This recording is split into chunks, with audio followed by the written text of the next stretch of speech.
You're a really cool person, Georgia. Thank you. I think you are too. Why are you so cool? Because I'm a nerd. I'm such a nerd. I feel like my favorite people who I think are really cool are just big nerds. Yeah, I think we all are. I think, I don't know, like there's people that I admire, like really love what they do and they study it like crazy and they just, you know? Yeah. But nerds traditionally don't have friends. You have a lot of cool friends as well. Like, you're not a nerd in the way that I would define it. Like, you know, you're way too cool. But I don't think I was cool when I was a kid. Okay. No, like I danced and stuff, but I was like very studious, hardworking. I don't know, but I was quite social still, but I was never like a cool kid. Mm-hmm. I was never a cool kid. You know, I don't know that much about your backstory. I know that when I met you 10 years ago, I thought you were cool, and I just assumed that like you were always cool. Oh, thank you. Maybe you could take us on a little ride. Little talk to me about journey. how, I know you're from Perth, Mm. and now what you're doing is you're over in Sydney dancing. You have this thing maybe in London. You live this really creative and adventurous nomadic life. Mm. Talk to me about how we go from girl growing up in Perth to... Whoa, okay. That's a big question, but I like it. Okay, in a nutshell, I born in Perth. Mm-hmm. I have 2 older siblings, mum, dad. Spent most of my time in Perth, but grew up a little bit in Singapore too. Mm-hmm. I started dancing when I was 5. I used to copy my sister around the house because she danced. Oh yeah? My older sister. And I was like, oh, she's so cool. I just want to be like her. And she would like put me in her costumes and put makeup on me, do my hair, all that kind of shit. But I just always did it because I loved it. Mm-hmm. And I had a lot of support from my family. Dad's a graphic designer, mum's a hairdresser and cake decorator. It's a very creative family, very open family, supportive in that way. Yeah, and I was studious and hardworking as well. I was nerdy, like I put my head down and did my studies, but also because I'm like Asian as well, it's kind of inherent that you just do the thing. And, you're just biologically wired to be studious. Yes, exactly. Had glasses, bad eyesight, ate spicy food. That's it. It's all in the genes. Oh, God. But I don't know. I just was always myself. Mm-hmm. I don't know. I had friends who were similar to me that were like hardworking, but also fun as well. You know, go out and party and have, I don't know, just do normal kid things, ride around on your bike in the street in the cul-de-sac and have your little street gang.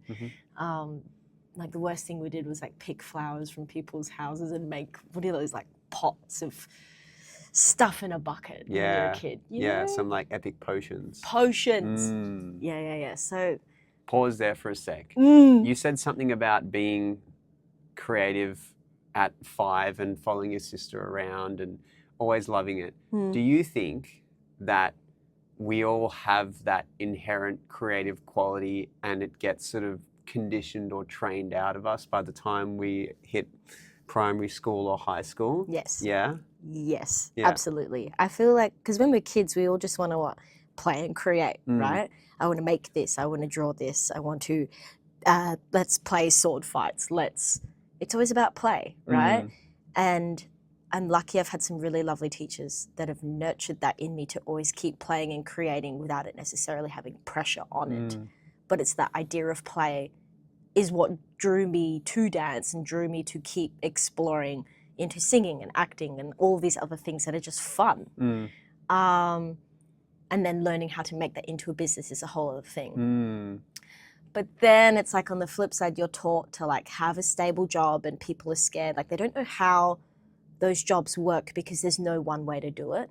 Whereas you understand the structure of a regular job where you have your 9 to 5, you can have a family, you have your weekends and your annual holiday and you can have a mortgage and people understand that and they only know that. So they want you to have a safe, easy, quote unquote life and go down that path because they know it will work and it's worked for them. So why didn't your parents? I think because they've gone against the grain. You know, my mum, She left home at a young age and just fell into hairdressing and loved it. My dad always drew as a kid. He was always drawing and making Lego. And he at 60-something now still makes Lego. Legend. So I go, look, you still got to connect to play, right? Like it's all there. But he went against his dad's wishes in particular to continue down the path of creativity, whereas his dad was like, you need a normal job, you need this, because my grandfather is a very stable, regimented man. And so your dad went to university, studied graphic design, had his own business that was international and in Singapore, and it's been hard for him, but it's always been driven by passion because he loves it so much, you know?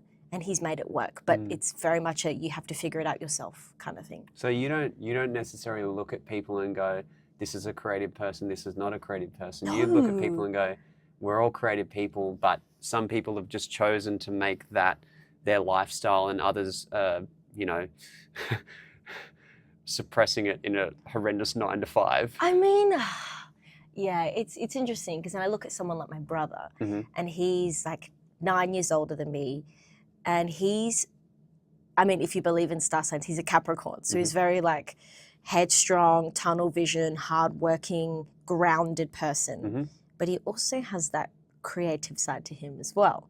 So he's got both. I find that some people tend to really follow into one or the other.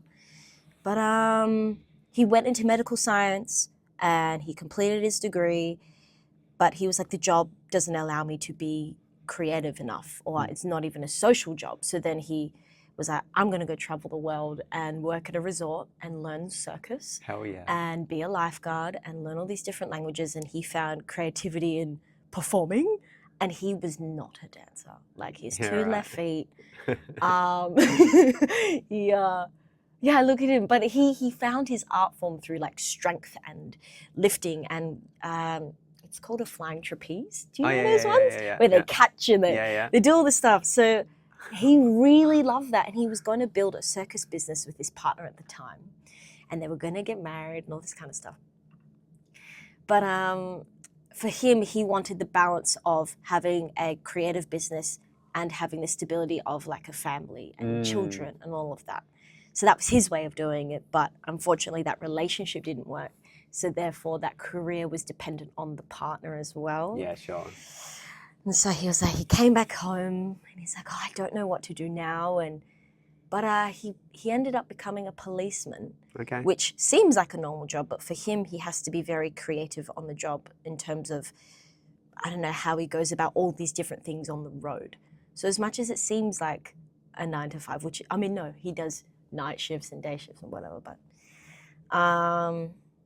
yeah, he finds creativity in what he does.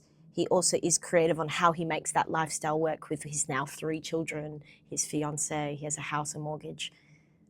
So I don't know, like you can have that completely stable life, but you can, you know? How do you feel when you look at that? Oh, Without, not judgmentally, just like, is there a part of you that feels like your soul dies a little bit when you look at someone who's got 3 kids, a mortgage, a fiance? Soul dies? Yeah, I don't know. What does that mean? Well, there's a part of you which would feel that a really important aspect of your being would feel stifled and unexpressed. Do you know what I mean? There's a part of it though that there is like, for me, I'm at a point where I'm at like, I feel so free in myself to do whatever it is I feel called to do.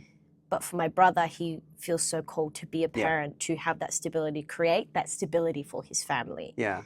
And that's creativity in itself, right? Yeah, I mean, I'm going to give context to that question because I think the thing that I wrestle with is I wonder whether we are inherently tuned to a particular way of being, or whether it is we are blank slates and we are the product of our choices. And like you said earlier, it's like we all have this inherent creative quality, right? And so I'm asking because I think it's more of maybe it's a more deterministic way to look at people in the sense that people are born to do X and people are born to do Y. So I'm wondering, like, when you look at a lifestyle that is completely oppositional to yours, whether you feel really opposed or repulsed by it because it's part of your inherent makeup, or whether it is, you know what, like if I made some choices and I, started to relate to these people, maybe I could do that as well. It's interesting because you also look at me as someone who's on one end of the spectrum, but I see myself as somewhere, I don't know if I'm in the middle. I'm definitely not in the middle. I'm definitely more obviously on the artsy creative because that's, I guess, what I do all the time. But in context of me seeing me compared to my family, I go, my brother is at one end, my sister's at the other, and I feel like I'm in between them. Yeah. Whereas my sister is like the opposite to my brother. She's a complete free spirit. She doesn't go by any rules. She always used to be like, no, I'm doing this. Like just always made her own choices. And so then there's like nature versus nurture, right? So I think when I look at me and my siblings as well, we inherently are all so different. But then the nurturing as well, like even in the order of how we were raised makes a big difference. But I think we were all very supported to do whatever it is what we were naturally called to do. I'm going to jump in because Yeah. just the order of how you're raised, it's like you have your brother who's, for lack of a better term, we'll put him in the conventional box. Yeah. And then your parents had your sister who's like the complete opposite. And then they, quote unquote, like found a nice happy medium with you. So I think that's a really interesting point that you made. I think because my brother's the eldest. Yeah. And so that he then became, I don't know, he was always like such a dad figure for me as well growing up because of the big age difference of 9 years. Yeah. My sister was 7 years. And so then my brother was always the one who was like the golden child, always like had the good grades, doing the right thing. Whereas sister, a few years younger, they'd always like fight and stuff and whatever. And because she was such a free spirit, it was very contrasting to my brother. Actually, my brother was cheeky as well. He wasn't the perfect kid. But then, I think with that big age gap, I had so much love and support from my siblings that, you learn a lot from them as well. They're the ones that have to be the guinea pigs of the family. And you're like, third child, man. That's Parents it. like screwed up with these two. I'm just like so awesome right now. No, it's more like you just, you learn a lot from their interactions. 100%. And you go, even just like seeing my sister go through dancing and all of those things and seeing that journey of like, she's learned this, so I've learned it as well just by watching. And she taught me so much. She used to make up my routines and like, man, it was. You're spiritually inclined, aren't you, Georgia? I definitely am. Yes. There is this idea, and I resonate with it. There's this idea that for the most part, it is nature in terms of this spirit or soul, when someone's pregnant, it's like the spirit enters in and essentially the role of the parent is to basically give the child opportunities to feel and express who they really are. And so there is obviously inherent things that you can condition based on the environment and this idea around nurture. However, if you sort of take this spiritual lens, you go, well, my job really is to stand back, give this little being the opportunity to relate and pick what it resonates with and then just let it do its thing. So I find that one interesting as well, considering we're talking about the nature and the nurture sort of question. And I wonder with myself as well, like creativity is, without sounding like a caption, it's like it's very courageous to be creative because it infers that this is something that you're bringing into the world, you're creating it into the world, and you have the courage to express it. Like we were talking earlier about, okay, we're on a podcast now and we are talking to an audience of 15 people. But it's like we're creating something and we're putting it out there to be received, judged, analyzed, whatever. So I think there is an inherent courageous quality to being creative as well? Oh gosh, yeah, because you're being vulnerable, right? You're telling stories, you're sharing yourself, you're sharing maybe what you like, what you don't like, and art is always something that is perceived and judged, and it can be perceived in so many different ways, and especially with social media and just like anonymous people commenting on things, and but if you have the courage to keep doing it, it's just so rewarding, but it takes courage. Yeah. Yeah. I'm interested, was that skill or courage something that you consciously developed, or was it something that you inherently had as a 5-year-old and continued to nurture it onto a bigger and bigger stage? Ooh, I think it's a bit of both. I still am, full of beans, energetic, love sharing, expressing, but I also had the support, so the nurture. I had great teachers, I had great parents and friends, and you do competitions and shows and everyone shows up, and so it's the combination of both, but you have to keep practicing being courageous and practicing being vulnerable, practicing doing new things, as we spoke about before. It never gets easier, but you get used to the feeling. So even sitting here, I'm like, ooh, I feel like jittery and excited, and I'm like, maybe no, it's not just the matcha, you should feel calm.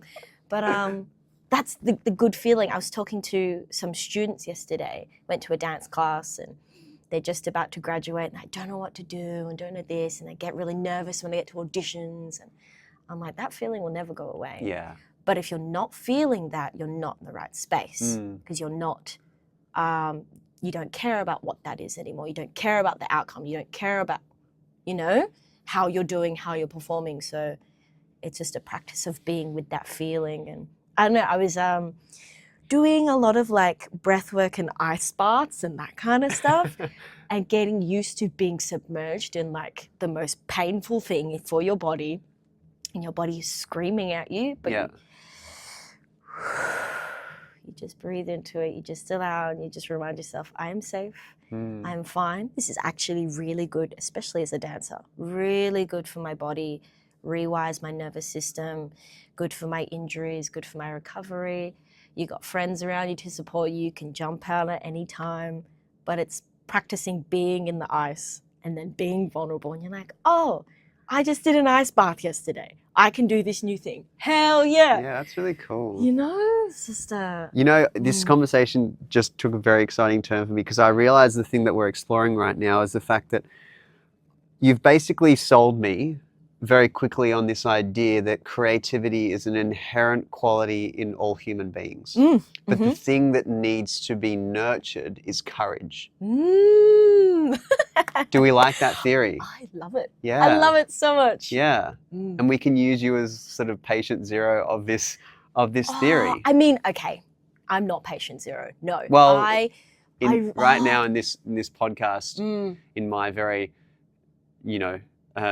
traditional perspective, and just as a quick aside, I think I look at you as creative because generally the people I associate with are not like dancing around on stages half naked, right? Yes. Yeah. Like they're people who like wear button-ups and teach in high school. So to me, you're creative. Yeah. Anyway, so in this perspective, let's sort of take you as a working example of this idea that you are someone who has, like all of us, this inherent creative quality, but you've developed, and the skill of courage has been nurtured to allow you to do what you are doing now. But then I see on the flip side, it's interesting because then as a teacher as well, I look at teachers who wear the button-ups, go to high schools, primary schools, whatever, but that work is so creative and so vulnerable that you have to nurture these children, see them go through all these different phases of their lives, and nurture them when they're going through some really rough times, emotional things. You create the lesson plan, you create what the environment is going to be like. You create so much. Yeah, you do. But because it's a quote unquote normal job. Yeah. it's like, oh, it's not creative. No, I'm doing them. No, I like that because You know? it sort of challenges the way that I'm defining creativity. And I like that Mm. little spin that you just provided where it's just because you wear a button up doesn't necessarily mean you're not being creative. You are creating. You're sort of you're creating relationships. You're tempering and tuning the conditions of a classroom. You're creating a safe space or whatever it might be. I Yeah. like that reframe. I like that reframe. It takes a lot of creativity to be a great teacher. Yeah. Talk to me about other ways that you practice the skill of courage. You talked about a really practical case of jumping in an ice bath, but what else? What are some practical ways that you practice being courageous? Okay. Oh gosh. I mean, right now it's like, okay, I've just finished one job and we thought we were going to be performing for the rest of the year and maybe a good chunk of next year. And it's now being in a state of, I don't know, and that being okay. And just riding with the flow of life of, all right, cool, I don't know what's happening, but I'm going to, quote unquote, be ready for when the things come. So I had some time in Perth and sitting there, could twiddle my thumbs and do nothing, but I was like, all right, I'm going to actively rest. And then on Monday, I'm going to get on the things and, get back into the gym and do this and do that. And maybe look into teaching because I don't know if there's any auditions coming up. So let's get some money, whatever. But then it's like Saturday and then I get a call from a friend who's like, oh, there's this audition overseas that I think you should go for. And I've never auditioned overseas. And it's, okay, I go, ooh, I don't know if I'm even good enough to work overseas.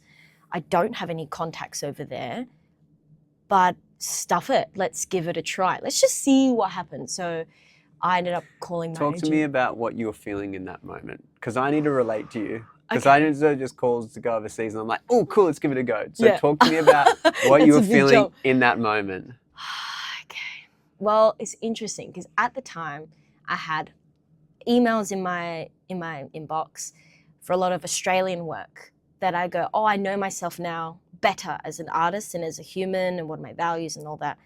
That there's a lot of work that I don't think that I'm right for, work that I don't really resonate with, and things that don't set my soul on fire anymore. So I go, oh, maybe I need to open up myself to new things, but I don't know what that is. I don't know where it will come from. Because I've been practicing auditioning for a long time. This came my way, my friend called. And it was interesting because with this last job that I did, I got my British passport and I was like, oh, okay, this passport will help me get work say if we tour overseas. Great, cool. And so it was just like a weird intuition of like, ooh, all of these pieces have just come together and it just seems so aligned. And I was like, oh, my intuition was like, I must. I want to go play. I want to go try. It's that childlike, excited feeling of let's play. So I was like, is that how you relate to your intuition? Like it's like a childlike inclination to play? Yeah. Cool. It's like, how do I then play with people who want to play the same kind of games as me and want to create the same kind of worlds and love exploring similar things to me, have similar values and want to create the same kind of work. And so then unfortunately I look at the auditions at the moment in Australia and I go, oh, it doesn't feel like, I don't know, the play feels limited for me. I feel like I can't really be myself in those spaces and that's never a good thing. So then with this job, it was like, oh, I really resonate with what this is. And so my heart's like, as much as I'm nervous, it's an excited nervous. Good for you. It's like, well, I'm not going to lose anything if I try. And so I have the support of my agent and my friend. She's a very good friend of mine. I was like, she's also very spiritual. I was like, this just feels really aligned. Fuck it, let's go. Yeah. She was like, I'll call my agent and you call yours and we'll see what we can do. I was like, okay. And so then I call mine and he was like, look, just go for it. See what happens. I was like, okay. But he's like, but I can't help you. You have to get her agent to help you. It's like, okay, shit, I don't know if she even likes me or if I'm even good enough, whatever. But yeah, so my friend was like, look, I've done everything I can to sell you to her. And she was like, send me your reel, send me your CV, headshots, la, la, la, la. I was like, okay. And so the agent was like, look, I think you're really right for work over here. I've already submitted you for the job. They said, send a video. So I'm like, I've got an audition overseas. Like, I've never had that before. So that was just even the idea of putting myself out there in a completely new space, is the practice of being vulnerable and courageous. And even if it didn't work out, I was like, ooh, I tried. What did I learn from it? How do I go about it again if I want to try for something similar? But in this process, I've already learned a lot. And now I'm waiting to hear back, and I might be going to London, or I might go back to Perth, or I don't know, but it's constantly being in this space of like, I don't know what's going to happen, but what if the best thing works out? What if it all works out?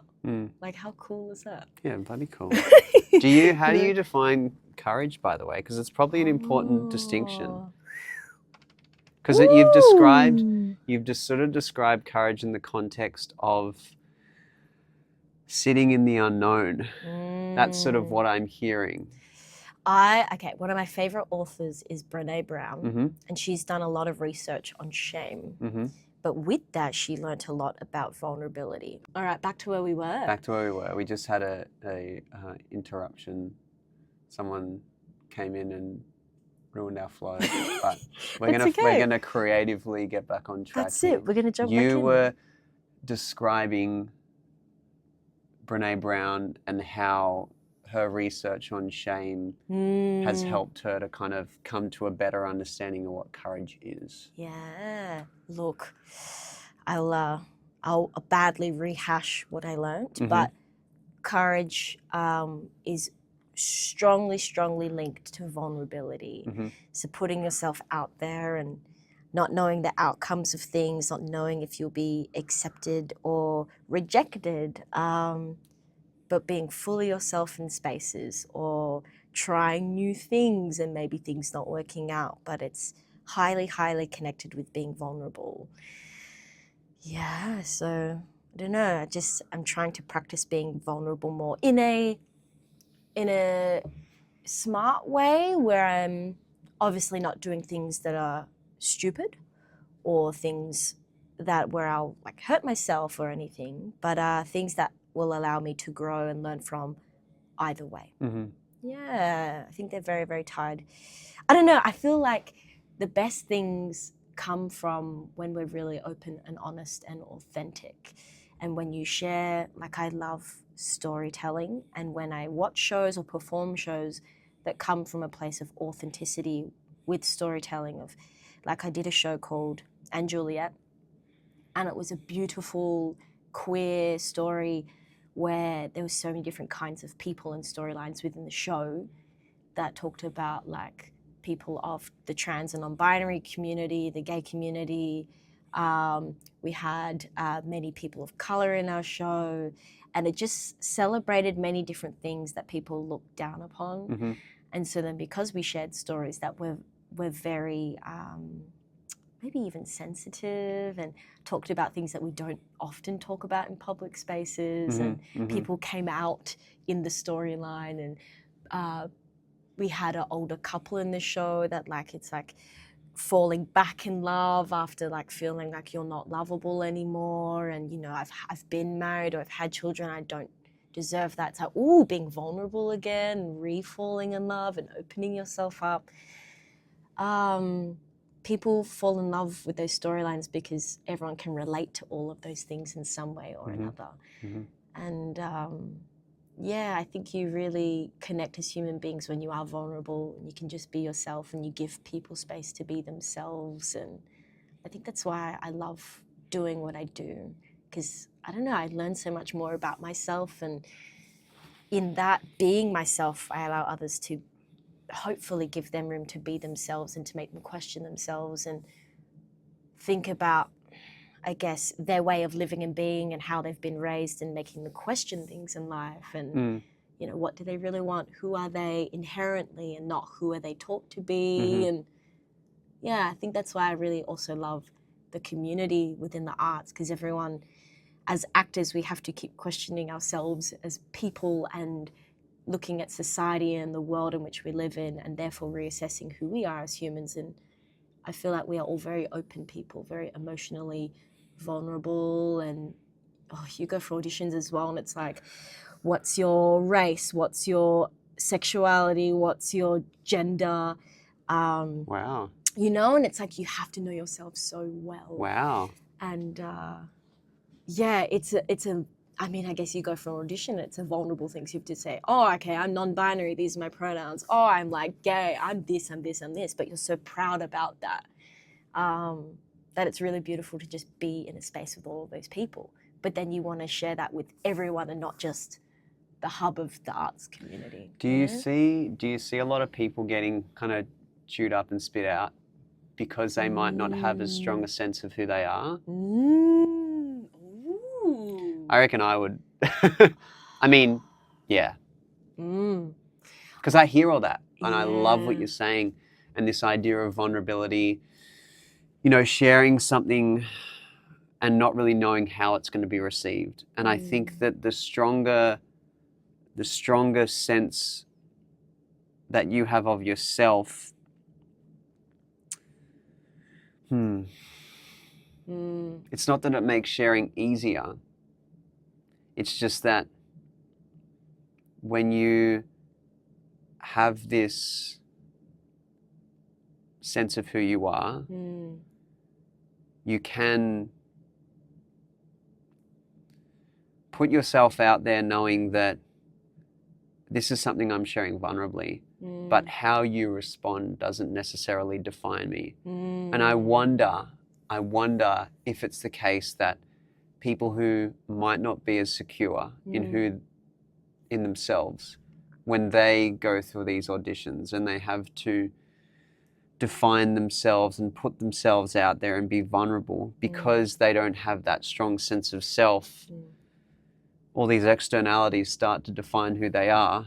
And without those externalities, it's very difficult. Have you seen that? It's tricky.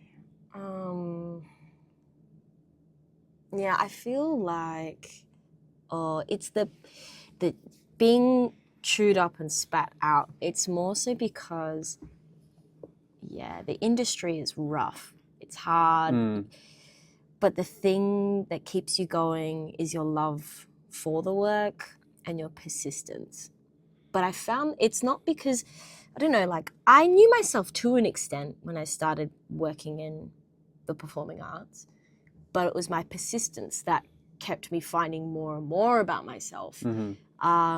I certainly got chewed up and spat out many times, many times, because I didn't fit the norm, especially as a female. Like, you're expected to be incredibly flexible. They want traditionally tall, long, skinny, blonde, legs up to the sky. I'm like, I am not that. I was the kid doing like hip hop in the ballet class. You know? Yeah. I like played Peter Pan as a kid. You were just cool, Georgia. We've gone over this. You were doing hip hop in ballet. How cool is that? I didn't. Look, I didn't know hip hop. I would just do shit. Yeah. You know, but it was weird in the space where I grew up in Perth. It was very old school, and so being cool meant that you could do the splits and that you were very flexible and that you were very, you fit the mold. You know, so that I was weird and. No, not weird, but like I didn't fit the. You were contrarian. But I was lucky though. I had teachers that, even though they didn't know how to, I don't know, support me in a way of creating routines that suited me, they were like, no, if you want to dance to this song, it's like Major Lazer, something cool. I was like, yeah, I want to dance to that. It's like Run the World by Beyonce. Yeah. And I was like, that's my vibe. And they're like, cool, but we are like old school. You're going to have to choreograph your own stuff. I was like, what? I was like, 15 maybe? Cool. So then I had the support to then kind of follow my own intuition and feelings on, what would I create? What would I play with? And then I started creating my own stuff. And then the teachers were like, great, do you want to have a hip hop class at the school? And then do you want to teach our students? And I was like, oh, that's really lovely. I was like very supported in that way. Yeah. yeah, I had a very good. Not everyone has that same support, you know. If you don't fit the mold, and like I went to even like you had one of those crazy, like you hear about it in the olden days. You have these stretching physios. Ooh. That my teachers were like, oh, you know, if Georgia wants to work as a professional, she's gonna have to be able to do the splits and lift her leg up here and whatever. My body was very strong and athletic, but not like my splits are like. Yeah, 90 degrees. You weren't very bendy. No, and that was like fine for a boy, sure, but not for a girl. Yeah. You know, like you must, you know. Yeah, so then I was a kid and they'd like stretch my body and I'd like cry every time, and my mum was like, she felt so torn. Like she would sit there and like, I'd be like, can I go to the bathroom? Because I just needed a break from the pain. Like it was really bad. I went like for months, and she one day I don't know if it was accident, whatever, but pushed me too far, tore my hip flexor, and my mum was like, that's it. No, I'm not doing that anymore. She's like, no, you're not going back. I was like, okay, thanks, Mum. Wow. I was like, okay. So then, yeah. So I don't know, but even as a kid, like I had so many injuries just from like pushing myself too far to fit in with what was expected of me. Wow. Yeah, and so got to the point where I was like, oh, how do I healthily be as flexible that is good for my body without hurting myself and pushing myself to a point where it is too far, you know? So I would like do my own yoga regime and stretch, but in a healthy way. I had my own regimen. And then found a healthy connection to that. Whereas for other people, it's like I was lucky that I'm small framed. Whereas some people, they have eating disorders and all this stuff to fit the mold. And it's just, yeah, it's such a toxic thing where it can become traumatic, and you go, nah, stuff that. It's not worth risking my mental health, because this is meant to be fun. Yeah. This is meant to be play. I'm meant to celebrate who I am. And then I was doing & Juliet, and we had a lot of like plus size people in the show. That was celebrated, and like they were fit. Like, don't get me wrong, like they were dancing, they were strong and powerful, but like we were all different shapes and sizes, and that was celebrated. I was like, exactly. This is how it's meant to be. You know? Yeah. You have those shows, Moulin Rouge, where everyone looks a certain way, presents a certain way, and that's an aesthetic and a thing in itself, but it doesn't always need to be like that. You know? That story of you getting stretched and like tearing a hip, oh man, that makes my toes curl. Yeah. It makes me think like, it's sort of a metaphor, and I'm going to do my best to articulate it, but it's like you experienced physically maybe what some of us who repress our creativity feel spiritually. Like you're being stretched in a way that is not healthy, and it's not in alignment with your nature. And then as a result, you get injured. And then if you think about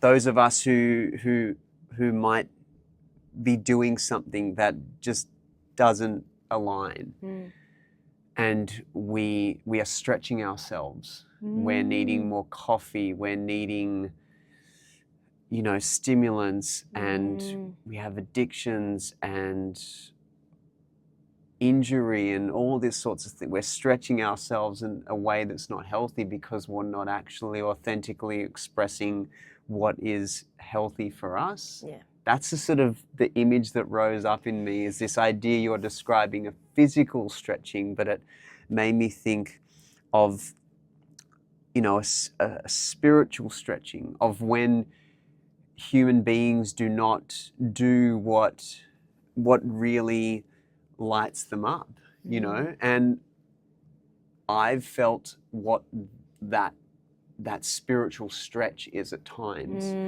and I'm sure you have as well, even in your roles, right? You've probably taken on something where you're like, man, I feel like I'm really spiritually stretching myself, and it's probably not healthy for me. Yeah, gosh, yeah, like it's good. Like the more you do, the more you realize, oh, what kind of work do I want to do? What kind of stories do I want to tell? What kind of characters do I resonate with? And was recently speaking to a friend like yesterday, and they are non-binary, and they are born female. But they're at that point where it's like, oh, I don't want to play characters that wear long dresses and are very hyper feminine, and it just makes me feel like I'm not myself in that. And I feel, like they're really worried about going back to a job where they have to play this part. Have to stretch too much. Stretch too much that it's like, oh, I feel so, yuck. Yeah. No, I don't feel good. Whereas like they're like, I want to audition for male tracks, and like I go, absolutely, but it's like also scary and vulnerable when it's like, oh, I'm putting myself out there as someone who's in the trans non-binary box, and there's not a lot of work for that. And their teachers were like, oh, you have to be able to play those very gendered female characters if you want to keep working constantly. But I'm also like, if you be yourself and hopefully keep pushing yourself out there as who you truly want to be, hopefully you can pave the way for other people and that to be more of a normal thing. Sure. You know, it's tricky. And Here's what I wonder, Georgia. I wonder, because you touched on it earlier about intuitively you gravitate to certain roles that just really resonate with where you're at in life right now, and it's this really holistic experience for you, because it's just like, man, I'm playing me almost right now. Oh yeah, you are. But I wonder how you set boundaries that are healthy in that instance, because I imagine that if you don't, when you identify too much with the role, or the role needs to be so enmeshed with your personality that a slight at the character is a slight on you. Okay, so I'm wondering, the question is firstly, do you set boundaries, and how do you set boundaries, especially if it's a role that you just feel completely and utterly present and enamored in? Do you know what I mean? Yeah. It's great. Like I've learnt a lot through acting about separating yourself from your character, and knowing that when you have this process called, I don't know what it is, going into the character, but you warm into the character, and then you remove yourself from the equation, and then when you finish a show you de-roll. So then how do you come back into yourself, leave the character in the theatre or whatever, film set, whatever, so that you only meet the character in that space. But in terms of connecting to the character, there's absolutely things that like draw me to certain energies of characters that I really relate with, that I go, when you go for a role or show or whatever, it's like, where do we meet? And what do we relate on? And how do I empathize with that character? You have to be able to empathize with the character. You should, even if they're a murderer or a whatever, it's like, how do you completely understand the reasons why they did what they did? But for me, it's like, I've been able to play some characters that I have such admiration for, but I am very separate from. So I played this character named Diana, and she's Mexican-American, and she is like queer and still navigating all of that, which me at the time, I was like, just had my first girlfriend, and was like just coming into that part of myself. But Diana, I guess culturally as well, like she's quite fiery, and I guess that coming from her being loud and proud in who she is as a Mexican living in California. The show is called How to Defend Yourself. So it was like a self-defense class, because one of the girls on campus had recently been raped or something like that. And so then other girls within the school were creating a self-defense class. Diana goes in as like one of the token people of color. Her best friend, Modje, who's Middle Eastern, was also in there, and then everyone else was very white American. And so playing this character, I had to be, because I'm quite mixed race, and being in Australia, I fit in a lot more than Diana did. So she taught me so much. But learning from her was like, just her being so proud in her culture and being who she is, because she had to sound very different in her accent. So that was the first thing. And then being someone who was very brown on stage in a sea of white people in this class, her abruptness, her brashness, her confidence, her power, her integrity was like things that I really admired and drew me to her. But then I also know myself that as Georgia, at that point in time, I didn't have that confidence. So there was a lot of separation as well. And things that I hope that I've taken from her and go, you know what? I can play this character. I can take that into Georgia as a character as well. It's kind of fun. But setting healthy boundaries, it's good. You have the process of getting into the character and stepping out of the character. When you go for an audition, you kind of get a rundown of what the show is about. So we knew that there was like themes of sexual assault, themes of drug use. There would be what you call intimacy in the show. So there was like a kiss that I had to perform every night with my scene partner. There was physical violence. And so then as a human, I go, ooh, these are themes that I'm really like connected to and passionate about, stories that I think that we need to tell, queer stories as well, which is a big part why I, was attracted to the role. But I go, one, am I comfortable with intimacy? Am I comfortable with that in myself? Performing that every night with a stranger? Am I comfortable with the themes? Am I okay to talk about that? Am I okay to perform very heavy things? But at that point in my life, I had done a lot of therapy and learned a lot from people around me being a female. And I was like, as much as I'm not 1,000% sure of like if I might break down sometimes or whatever, I'm like, no, I'm passionate about this and I'm willing to see what happens, And if I need to step away from rehearsal if things get too intense, or if I don't feel okay for whatever reason, I can always step away and come back to it. But you have to be willing to go on that ride. And sometimes you're not ready for that. So you can always say no. With intimacy, we had a wonderful intimacy coordinator. So she stepped us through everything very practically to make it like choreography, to know that we had checks every day, that we had versions if we didn't feel okay kissing that day. It's like, all right, we have this version of the choreography. So there were safety things that I'll go, I feel as Georgia safe to do those things. Awesome. It's also like to each to their own as an artist as well. You have your own boundaries and own lines of what you're comfortable with, what you're not comfortable with. But then also pushing the limits on those things is interesting, because then I know it pushes you and your limits, and it's like, I haven't tried this before, but I think I'm ready. It speaks of being courageous and vulnerable a little bit, doesn't it? Yeah. But I think it's really dependent on the situation, the job, the reasons why. I wouldn't do intimacy all the time, but if it tells a story, if it has purpose and meaning and it does something for the story, I go, beautiful. Yeah, let's do that. That feels right. But if it's just there for the sake of it being there, I'm like, nah, fair, not for me. Just cheap. Yes. Like, yeah. Like I watched a show the other day and it was like a musical and there was just singing for the sake of singing, dancing for the sake of dancing. I'm like, why are we cheap? Yeah. It's just like, okay, this is a money-making show. Yeah.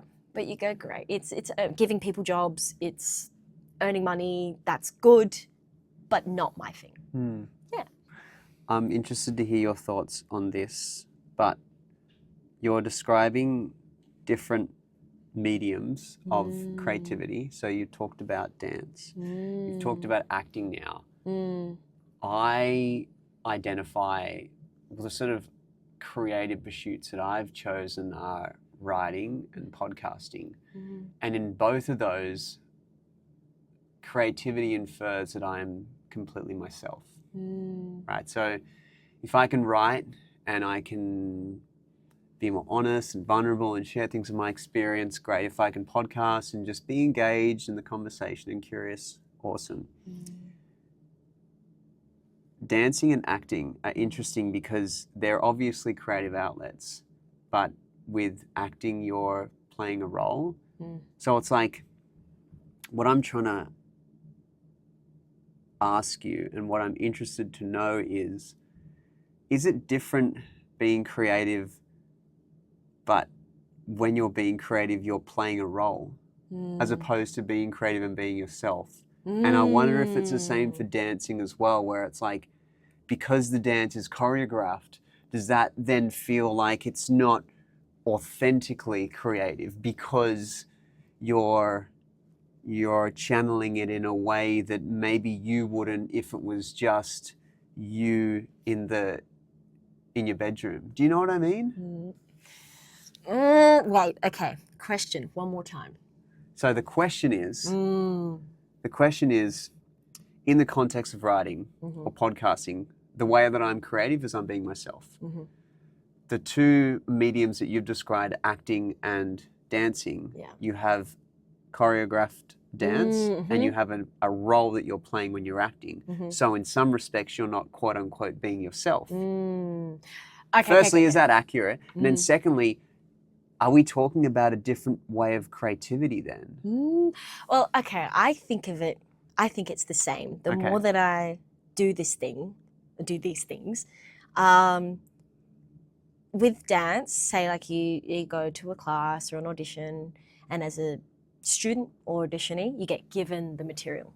But it's then what you do with it that then you express yourself, right? Same with a script. You get given a script and you go, okay, great. Yeah. But you're still expressing yourself as the character. Yeah, I actually, you what you're saying already makes complete sense, because it's like Leonardo DiCaprio plays someone because Leonardo DiCaprio is the best person playing it. Yes. It's not that like the actor is, everything is robotic and choreographed. It's like you as an amazing actor are the most able to channel that creativity. Is this sort of where you're going with it? Yeah. Okay. Sorry to interrupt you. No. Please. No. I agree with that, but it's interesting because same with like dance. Like you go to some classes, and I had this really interesting experience in New York, and I'm coming more into my non-binariness and my tomboyness, and my friend was like, you must do this heels class. She's amazing. Her name's Dana Foglia. She's choreographed for Beyonce and all these amazing people. I go, oh, okay, great. I'll go to this class. I did this beautiful, fluid, contemporary class with her. And I was like, wow, this is beautiful. Technical. She was hard hitting. Let's go. Then we did this heels class, and there was like maybe 1 or 2 males in the class, but it was a very, very openly feminine sexual routine. And I was like, I had this out-of-body experience, was like, oh, I really don't feel like myself. This is not me. I need to step away. So I'd never done this before, but my friend was noticing that I just stopped dancing, and I've never done that before. I just went to the side of the room, and they were calling groups. They're all right, first group, second group, third group. And I just watched the whole time, and I was like, oh, I was able to appreciate what I was learning or what I had learned, and see this beautiful art form, all these gorgeous feminine bodies and energies. But I was like, oh, that's not me. And that's okay. But then you go to some classes. I went to Japan and learnt class in Japanese for the first time. But I was still able to connect. I was like, they put the music on, they did these grooves. It was just more grounded, and I felt more me in that space. And I was like, oh, I can connect to this and express myself through these steps and this music and this energy. So it's like same thing with scripts. You'll receive some things and you're like, oh, it's not me. Can't actually express myself through this character. Or if I try to, it would be inauthentic. But then some stuff you get it and you're like, oh yeah, let's go. This is me, you know? I wonder if I'm thinking about creativity inappropriately, and I'll put it to you, but maybe the model that I've associated with creativity is sort of synonymous with freedom. Being creative is to be free. However, based on what we've been discussing, I wonder if creativity to be expressed and channeled authentically, it needs some kind of constraint. Oh, yeah. I feel like with too much, like, do anything you want. I'm like, I don't know. I feel like, nah. But I feel like I need the constraints. Then I'm inherently a problem solver and a mathematician. I'm very like, is that what we call left brain? I believe that's more left brain than right brain. Right brain is very creative and the Yes, left brain is I'm more analytical. inherently left brain. I'm Yeah. such a, because my sister would draw, my brother would draw, I'd draw a stick figure and it was not it. But I'm a problem solver. Did you put muscles on it as well? Oh, I just drew a little smiley face and like, maybe a little poo on the side. I don't know. But I was not creative like right brainers are. You know, my creativity comes from problem solving. So it's then you get given constraints, you get given a character, given a piece of choreography, given a song or whatever. And then you go, ooh, how do I work with this? That's what I find fun. That's my form of creativity. Is not necessarily, I have some friends that will go, oh, I want to create a whole show by myself. I want to create all the music. I want to do it all from scratch. I go, ooh, no, not for me. Maybe one day I'll be called to do that. But right now I love being given something and going, ooh, how do I be creative with this? How do I work with this? Yeah, creativity with constraints. How does that affect the way that you live? Because we're talking about work, but I wonder as well if this sort of relates to the way that you engage the world as well. Oh gosh, yeah. Even like you were asking me before, am I okay to call you a nomad? I was like, I am absolutely a nomad. It definitely affects the way that I've chosen to live at this point in time. I moved to Sydney about 12 years ago now, 11 years ago, to study and do all of that, and went to full-time college, got an agent, lived here for like 10 years and just like hustled. Then I started touring and I was like, why am I paying all this rent in Sydney when I'm not here half the time? I want to travel and I have this urge to go overseas and learn more and expand my horizons and even just travel and see the world. How do I do that given my current lifestyle? It's like, ooh, if I was to let go of my ties to Sydney, sell all my stuff, take my stuff back to Perth with my family, make that my base, and then with touring work, they at least fly me places, accommodate me in other cities, and then I'm a free agent from there. Don't have bills, I don't have a car anymore. I had to release a lot, but the payoff has been truly wonderful. It's a weird life to live, but then I'm even creative in that. It's like, I've had a lot of support. Like I go, how do I then find new work? I go, all right, I'll go to Sydney for a bit and my friends will kindly put me up. And then I can, all right, how do I find work? How do I afford to do all of this? Let's find some teaching. Let's create class. Let's be open to other work if things come. And I live this, interesting nomadic life, but it means that I can fly overseas if I need to. And even with our last job not working out, I was like, okay, I already had a holiday to Japan planned, but then I was like, you know what, I'm going to stay longer and I'm going to train, I'm going to explore and do lots of different things. And it's like, I don't have to live my life the way that I was told to live it or the way that most people do. I do it on my terms, which is really cool. But you tend to find little bedrocks of stability, sounds like it. Yes. Yeah. So I have stability in Perth with my family. It's nice coming back, connecting with my nieflings, my niece and my nephews. And my mom, my dad, my grandparents, siblings. There's like moments of groundedness and stability. Go to the beach, do my yoga, journal, go, right, reset, what's next? And then get the emails. All right, cool, let's go audition, let's send a tape, let's do this. And there's a consistency in that. So as much as I'm all over the world and doing whatever, you still have that stability in that, And then I go back to Perth, I can teach, make more money, and does that answer the question? Yeah, no, it does. Even the way I think about this, it affects, when you start looking at yourself, you look at everything. So even like my relationship to food has changed. I've been vegan for about 4 years. I'm not the perfect vegan. I'm an ex-carnivore. So I go, sniff a steak and I go, yum. But It's tricky. But I've learned a lot from documentaries and how it affects the planet, how we affect animals, our relationships to them and the planet, and even where I buy my clothes, what I buy, just where I put my money. It's good. It working in this field has made me think about everything that I do. And so it should, right? That's how it's sort of meant to be. It's tiring. Yeah, it is. You know, you look at your other friends who live maybe ignorantly, naively, and I just got this steak and I just bought this, and I just went to H&M, bought all this stuff, and you're like, oh, good for you, and you're happy. But I feel more integral and I feel more aligned when I'm doing those things.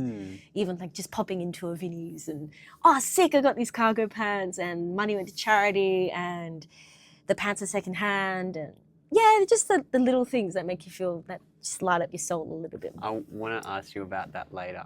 Mm-hmm. I want you to tell me if you agree or disagree with this statement and why. Mm-hmm. Unconstrained creativity is unproductive. Disagree.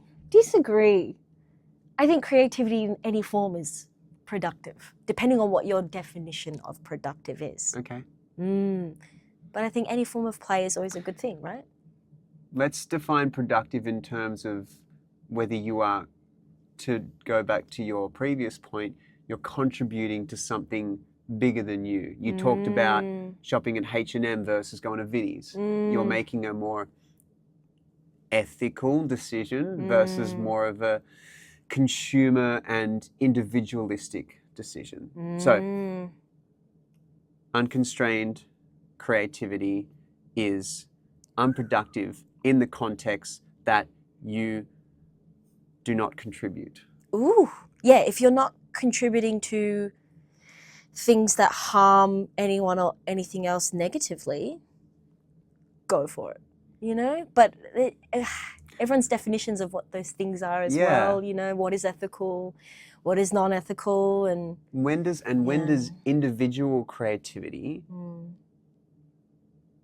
when does that intersect with collective creativity? And as a creative person, do you have some kind of responsibility to contribute to the collective creativity? Because it goes back to this idea that we're living in this Western society where it is very individualistic. And great, all for it. Individual expression is amazing. And if individual expression causes you to isolate yourself or the people around you can't relate to you anymore, as creative as you are, is that productive? And then the other question is that everyone else's fault or is that your fault? It's like, dude, I'm just being individually creative. And also, no one can relate to you now. Yeah. So I'm wondering where those things intersect.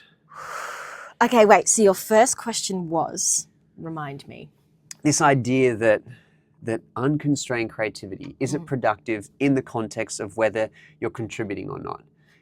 And really, I'm wanting to kind of know and understand in myself when individual creativity comes at the expense of collective creativity, and whether sequestering yourself off to be the most creative, unconstrained, individualistic person is ultimately a good thing in the expression of your authentic spirit, or whether you do have some kind of responsibility to make it relatable and tell a story to the collective so that we can all benefit. Which I think is probably it's quite a meta question, right? Because we're now kind of observing creativity as it relates to how it benefits society and the world. Because once again, we can all be individualistic, creative expressions of our authentic spirit.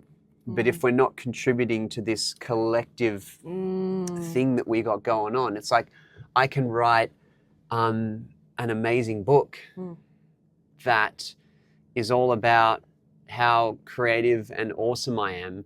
But if I'm not giving that to someone to read and benefit from themselves, is it productive? And at what point, I realize I'm rambling, and at what point does that become, maybe you need to constrain or channel your creativity and redirect it in a way where collectively we can all benefit from. Yeah. Does that make sense? Yes. Okay. So the This first is point. not so much a question, Georgia. This is more like extended thought. I like it.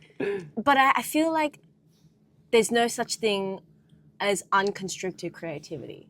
I feel like there's always constrictions of money, time, resources in terms of people, and do you have a big studio? Do you have a little, are you creating in your bedroom?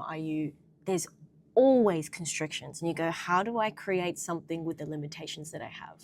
Unless you're super rich, even then that's still like, oh, I need to be it's always constricted in some way or another. You're always going to have a very specific point of view in which you create work, and there's always limits and boundaries and things, but the constrictions are up to you. But in terms of creativity for individual versus creating for people, I think it's all productive. I think creating something just for you is just as beautiful as creating something for people.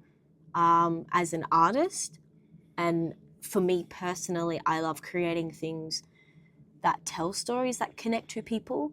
Some people just love creating things that they like, and then some people just resonate with that. They go, oh, I didn't make it for anyone else. Like, some of the best work that I've seen is literally just someone going, oh, I made this for me. And then people going, oh, wow, that's beautiful, and taking their own things from that. But some things you may never share, and some things you may just create just for you, for the practice of it, or just for your little you, or just for fun. And that is so beautiful. Yeah, I think it's all productive. I think my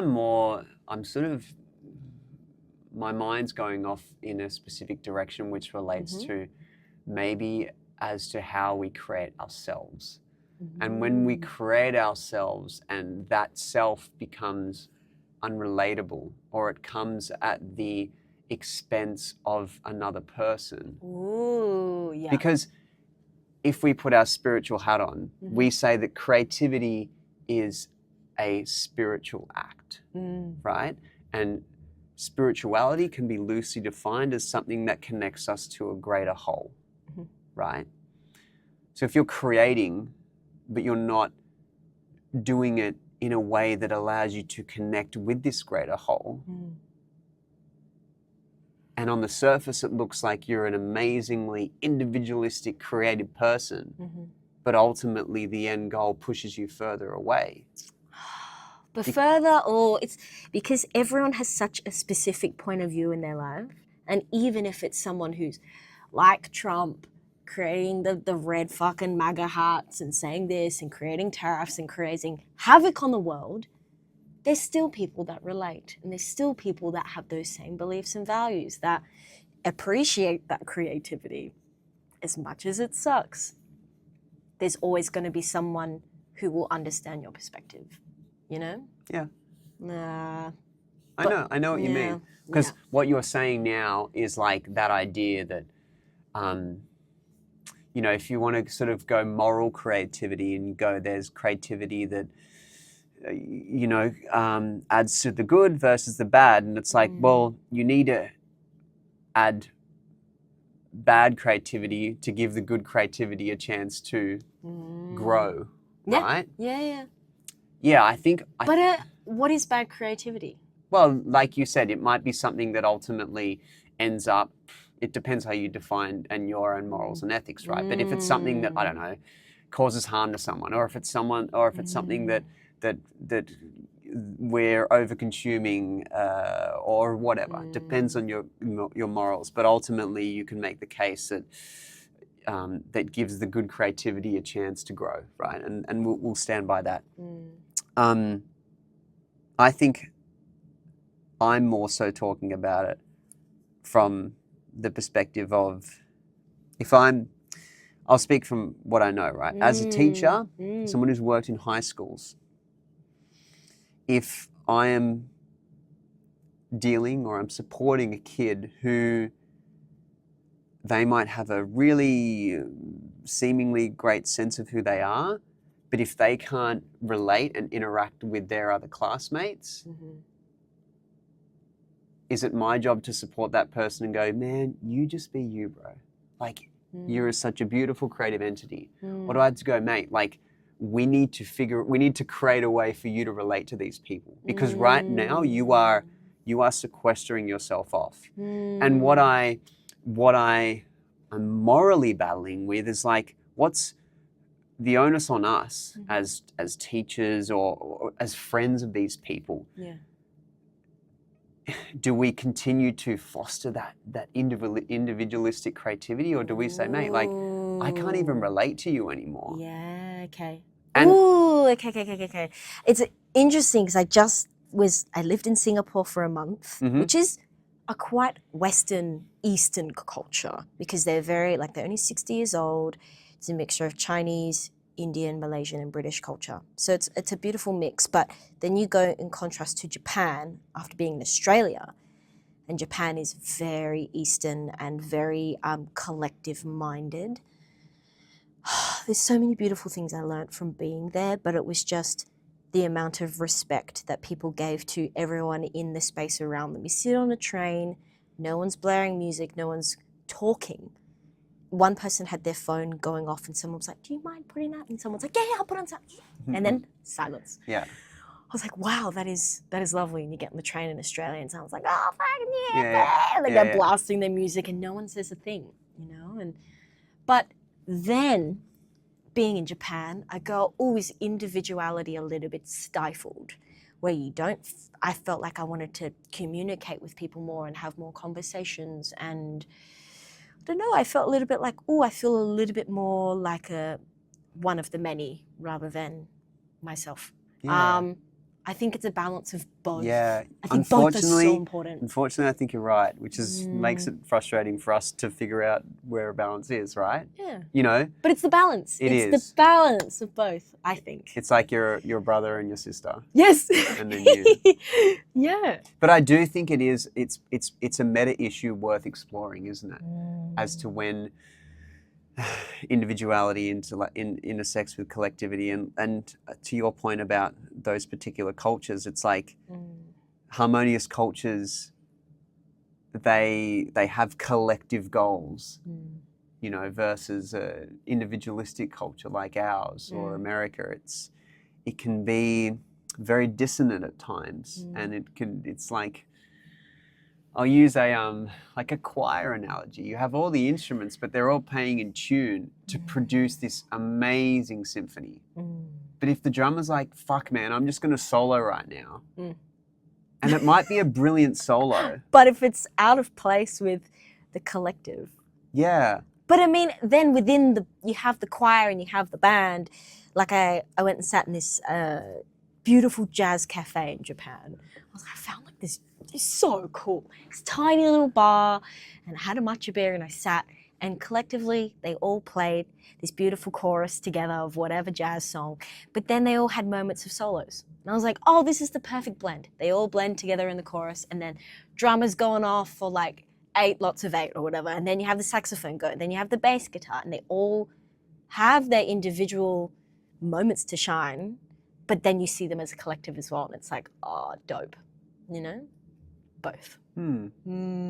I appreciate both. I feel like some people appreciate just more so the collective, and some people really, as artists, are way more just the soloist, and some people are more just like, I'm doing Lord of the Rings, met all of these musicians who are usually just a part of the band, and they sit in the band and they sit in the pit, which is under the stage, and they play and they're never seen.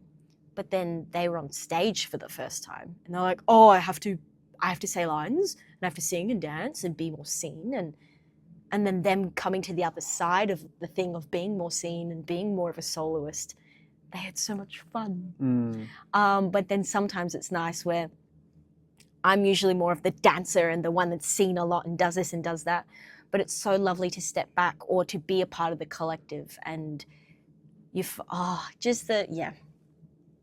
it's magical on either side, but I think it's so specific in terms of what you want to do as an artist as well. But then in society, it's like your student, like, be yourself, but learn how to be yourself in harmony with other people as well. I love that. Yeah, because we should nurture that. I don't think we should stifle people. Have you seen A Complete Unknown? No, It's I the Bob haven't. Dylan movie. Ooh, Are you familiar with Bob Dylan? a little bit. Okay, the rough synopsis is the movie's about his early life, and Dylan was essentially this revolutionary, just absolute once-in-a-generation artist. If you look into Bob Dylan's personal life, he's been divorced like 3 times. He's still making music, but by all accounts, he has struggled to relate to people. And he's struggled in his personal life. I could be speaking out of school, but it would seem to me that that's someone who, in pursuit of his own individual creativity, might have foregone some of these collective values. And I'm not here to say it right or wrong, because maybe if he didn't do that, we wouldn't have his music, right? And people that grew up in the 60s can attest to like what a crazy brilliant musician he was. And I think it's up to us as individuals to figure out what the right ratio of individual versus collective creativity suits us. I think where I'm at now personally, I'm interested in people, but I'm interested in people that I can relate to as well, which speaks to this idea of we sort of share this collective understanding, and we can kind of see eye to eye on a few things. And I'll use the example, but I'm sure you've met someone who is like literally like, whoa, like what planet do you live on? And they are so out there. And you ask how their day is, and like, yeah, the moon's in Saturn at the moment, and I feel the ground beneath my toes, and I'm just levitating after my, you know what I mean? And you're like, what the fuck, bro? You're like, I can't get on your level. And clearly you can't fucking levitate down to mine. So like, I don't know what to do with you. So I'm just going to leave you there. That's cool. It's cool. It's cool. It's cool. I wonder if those people ever think like, hey, do I need to change? Do I need to I'm sure that they have. Channel this down? Anyone who's ever felt different, of course they feel that. Bob Dylan in an interview said that his sort of creative process and the way that he relates to his ability as an artist, he said he made a bargain with God. Ooh. And the bargain was something along the lines of, look, if you gift me a song, I'm going to play that. And you can see how if you make a bargain with the highest power, how that takes precedence over a marriage. Yes. How that takes precedence over, you know, a 9 to 5. Yeah. And there's something beautiful about that. And there's also something very intimidating and very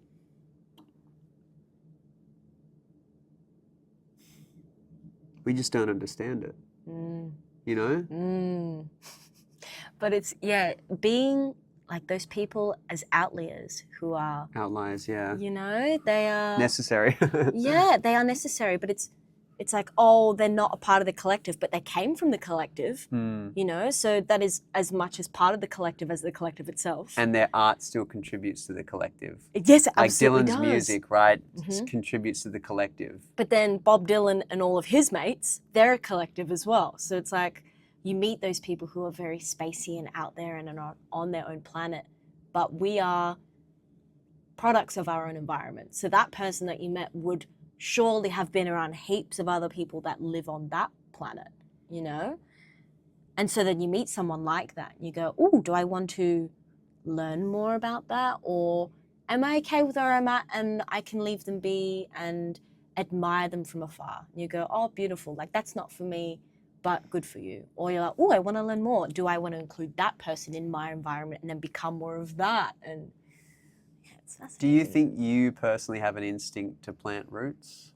If anything, I'm in a phase where my roots have gone out of the soil. They're And they're levitating. like, I'm levitating because I have loved like taking things from we're nearly done, hey? Are we? What time did we get We'll here? keep rolling. Don't We'll worry. keep rolling. We are levitating right now. We so are. Let's keep this flow going. Yeah.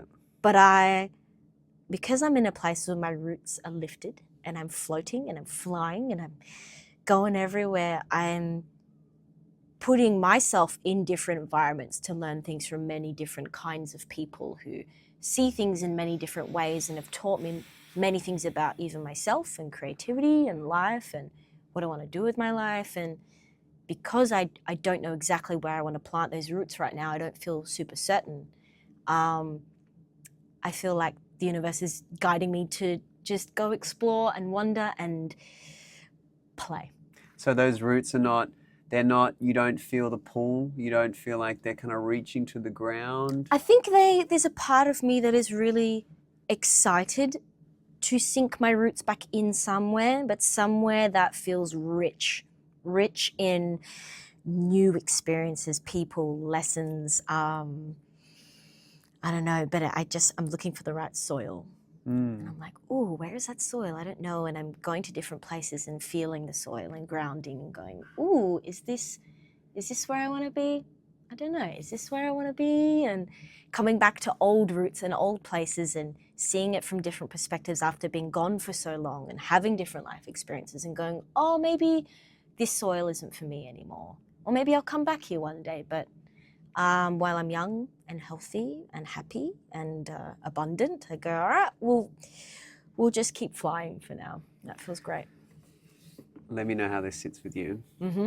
Because what you just said, I'm kind of connecting all the dots with our conversation, but a creative is someone who is courageous enough not to know.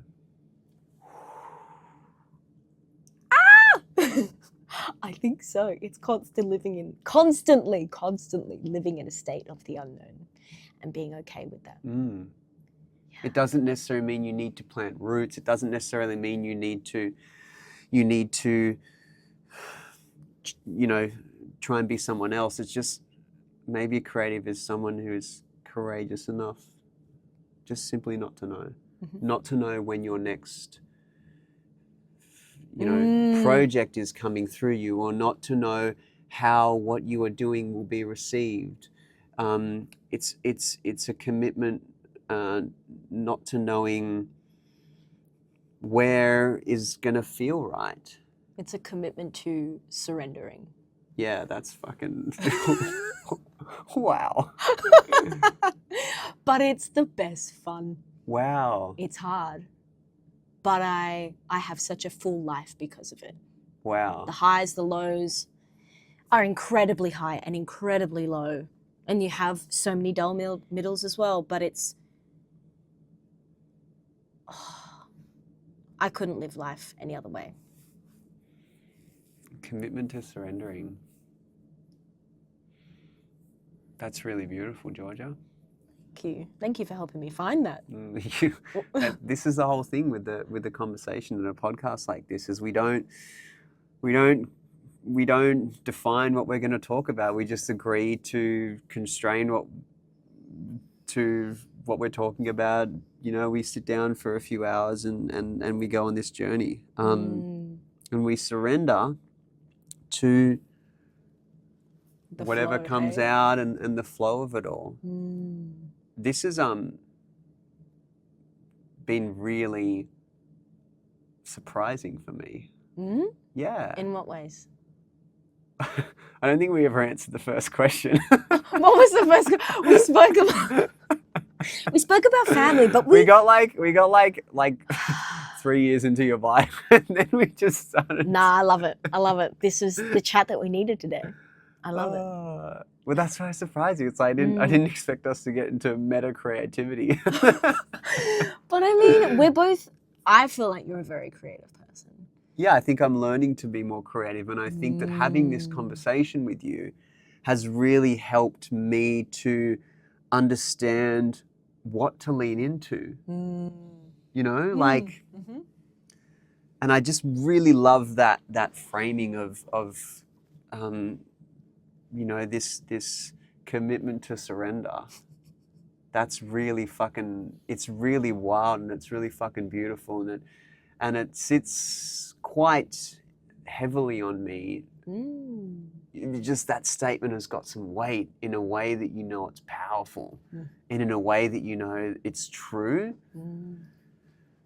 So shit, yeah, this has been, it's been so enlightening for me. Me too. Yeah. It's nice speaking to someone else who's also spiritual and open-minded and just rides with the flow. And it's like I feel all of this within myself, but to articulate it and to converse with someone on this level is really nice, to just come to find that statement and go, I am committing to surrendering to all of the things. Yeah.